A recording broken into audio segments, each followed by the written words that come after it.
La 22e et dernière étape du Tour de France 1991.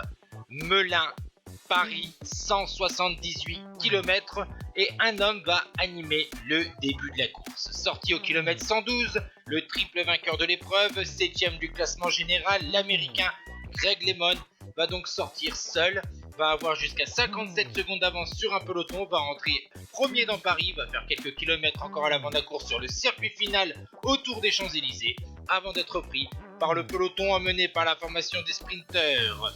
On pense aux équipes Carrera pour Abdou-Japarov, Panasonic pour Ludwig ou encore Histor Sigma pour Etienne de Wilde et Andreas Capes.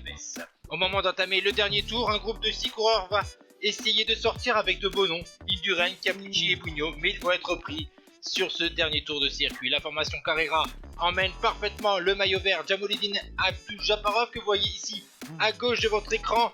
Il lance le sprint de loin avec Olaf Ludwig en coude à coude, mais vous allez voir, il va se déporter trop sur les barrières et le sprinter uzbek va chuter.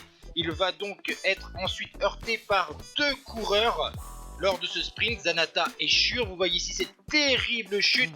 Et quelques heures après avoir franchi la ligne et pris son maillot vert final, eh bien Abdou-Japarov va souffrir d'un traumatisme crânien et d'une fracture de la clavicule. Du côté de la victoire d'étape, eh bien c'est Dimitri Konichev, le soviétique de la TVM, qui s'impose devant Olaf Ludwig et Laurent Jalabert.